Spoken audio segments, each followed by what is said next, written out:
Todo mundo aí sabe que Cristiano Ronaldo é um dos maiores craques da história, certo? Afinal, os números do cara dizem tudo.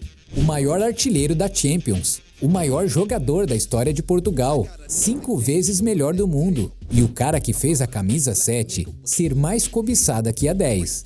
O que o português fez em sua carreira é para poucos. E pensando em tudo isso, se eu te perguntasse quem era o craque das categorias de base no Sporting na época do CR7, quem você acha que era? Se pensou no Cristiano, você está completamente enganado. Pois o craque da categoria de base, apontado por muitos como o cara que seria o melhor de sua geração, era um jogador chamado Fábio Paim. O quê? Você nunca ouviu falar dele? Pois é, existe um motivo triste por trás da trágica carreira desse português, que fez ele ser esquecido por todos. Mas antes de contarmos essa história, eu queria te avisar que aí na descrição tem um e-book gratuito, que irá te mostrar como ganhar dinheiro em casa assistindo futebol. Se você tiver interesse, acessa lá. Agora, vamos para o vídeo. Se eu te perguntasse hoje quem é o mais habilidoso, Cristiano Ronaldo ou Fábio Paim, quem você responderia? Bom, acho que não é uma pergunta muito difícil de se responder. E tenho certeza absoluta que você logo pensou no CR7, não é verdade? Mas, há alguns anos atrás, quando o craque da Juventus ainda estava iniciando sua carreira, a grande maioria das pessoas diria que Fábio Paim, com certeza, era mais craque que ele. Por quê? A resposta é bem simples. Com apenas 14 anos de idade, ele já era apontado como a maior revelação da história da base do Sporting de Portugal. Mas, para entender essa história direito, vamos voltar até o início da carreira desse jogador. Fábio Paim, que era de uma família angolana, quando tinha apenas 9 anos, ingressou na base do Sporting, onde ficou por 10 anos. Talvez você sequer tenha ouvido falar desse nome, mas em Portugal, milhares de pessoas corriam para o CT do Sporting apenas para ver Fábio jogar, ainda nos juniores. E dá para entender o porquê disso quando vemos alguns lances e jogadas dele que foram gravadas. Realmente, Fábio era um jogador de extrema habilidade e se destacava muito dos demais. Toda essa atenção da torcida e da mídia de Portugal na época fez com que ele ficasse conhecido no mundo inteiro como o próximo super craque do futebol mundial. Vários caras lendários, como Eusébio, que para muitos é o maior jogador português de todos os tempos, diziam que Fábio seria o melhor jogador do mundo em pouco tempo. Além disso, todos os gigantes da Europa estavam atrás dele, mesmo ainda muito jovem. E quando falo todos, são todos mesmo. Real Madrid, Bayern de Munique, Barcelona, Juventus, Milan, Manchester United, enfim, os maiores e mais ricos clubes do mundo já perseguiam esse jogador, mesmo ainda nas categorias de base. Por isso, para manter o pequeno craque, o Sporting acabou fazendo uma loucura. Enquanto ainda tinha 14 anos, foi oferecido a ele um contrato de mais de 400 mil euros por ano e com um salário mensal de mais ou menos 20 mil euros. Falando assim, pode até parecer pouco, principalmente quando compararmos com os salários exorbitantes da maioria dos jogadores de hoje. Mas vale lembrar que ele sequer era um profissional. É mais ou menos como se um jogador da base, com só 14 anos aqui no Brasil, tivesse um salário de 100 mil reais por mês. Bom, acho que isso já mostra como o Fábio Paim era uma promessa gigante do futebol mundial. Na verdade, quando estava sendo apresentado ao Manchester United, o próprio Cristiano Ronaldo se rendeu à habilidade de Fábio, quando disse: "Acham que eu sou craque? Esperem pelo Paim." Mas, ao mesmo tempo que isso tudo era algo completamente incrível e inacreditável, também acabou se tornando algo muito prejudicial para aquele jovem jogador.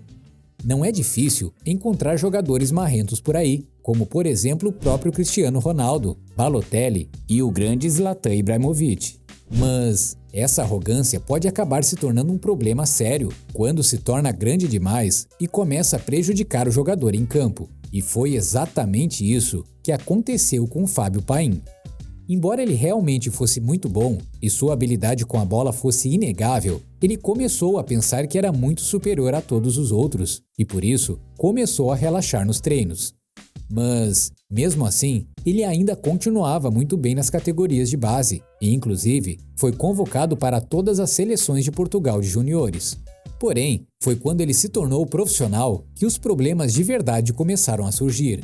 Assim que subiu para o time principal, por causa de todos os problemas comportamentais que Fábio já vinha demonstrando na base, o Sporting resolveu emprestá-lo a times menores, na esperança de que o jogador voltasse do empréstimo um pouco mais com a cabeça no lugar. Porém, isso não acabou funcionando.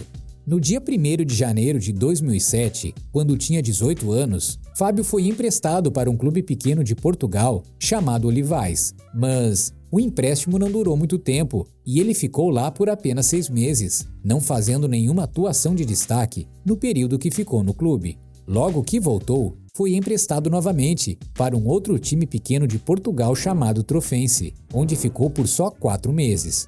Depois, foi emprestado de novo para um time chamado Paços de Ferreira, esse já um pouco mais conhecido. Mas, assim como nos outros times, Fábio teve uma passagem totalmente esquecível pelo clube. Mas você deve estar se perguntando, por que ele passou tão pouco tempo nesses times e por que foi emprestado tantas vezes, não é? Bom, a resposta é simples, por causa de sua arrogância. Fábio se considerava um jogador tão bom que achava que era bom até demais para os clubes pequenos em que estava. Ele queria uma oportunidade em um grande time da Europa, como o Sporting ou qualquer outro que estivesse interessado em sua contratação. E foi nesse momento que surgiu uma oportunidade de ouro em sua carreira. O Chelsea, que na época era comandado pelo técnico brasileiro Felipão e que tinha acabado de se firmar como um dos grandes da Europa, fez uma oferta de empréstimo ao Sporting pelo jogador. Era tudo o que Fábio queria. Tudo o que ele tinha de fazer agora era treinar duro e, com o tempo, as oportunidades iriam aparecer. Porém, parecia que paciência era tudo que aquele jogador não tinha. Assim que chegou no seu novo clube, ele foi encaminhado para o time B, para que pudesse se acostumar com o futebol inglês e, com o tempo, conseguisse se firmar no time principal. E embora tenha feito grandes jogos com a camisa do time B do Chelsea, uma coisa ainda o atrapalhava: seu comportamento. Ele cobrava o clube e seu técnico por uma vaga no time principal e começou até mesmo a faltar treinos, quase como uma provocação. Ao invés de esperar e aproveitar para treinar bastante, para que estivesse pronto quando a oportunidade surgisse, ele simplesmente queria entrar no time principal de qualquer forma. Com o tempo, ele mesmo pediu para sair do Chelsea e jogou fora a maior oportunidade que teve em sua carreira, apenas por se achar bom demais para esperar. E depois disso, sua carreira foi por água abaixo. Fábio Paim começou a pular de clube em clube, com passagens em lugares em que o futebol, digamos que, não é muito conhecido, como Angola, Catar e Malta, que eu imagino que você nem sabia que era um país. E por mais incrível que pareça, ele nunca se firmou em time nenhum. Enquanto em alguns clubes ele sequer entrava em campo, outros ele ficava apenas alguns meses e já se transferia para outro time. E ele passou até mesmo por clubes aqui do Brasil. Fábio Paim jogou pelo Paraíba do Sul, que por mais incrível que pareça, não é da Paraíba, e sim do Rio de Janeiro, onde ficou apenas um mês e nem sequer assinou um contrato profissional. Ao todo, em sua carreira de 13 anos como jogador profissional, Fábio Paim atuou em apenas 36 jogos oficiais e marcou apenas 2 gols. Realmente, um caso muito triste de um jogador muito habilidoso, que jogou toda a sua carreira fora, apenas por causa de seu orgulho. Mas e aí? Se Fábio Paim tivesse realmente se tornado o monstro que todos achavam que seria, aonde acha que ele teria chegado? Deixa aí nos comentários. E aproveitando a deixa, queria te lembrar que na descrição tem um e-book gratuito, que pode te ajudar a realizar um sonho. Imagina só, ganhar muito dinheiro enquanto assiste futebol? Saiba que é possível e você pode começar a sua jornada baixando o e-book da descrição.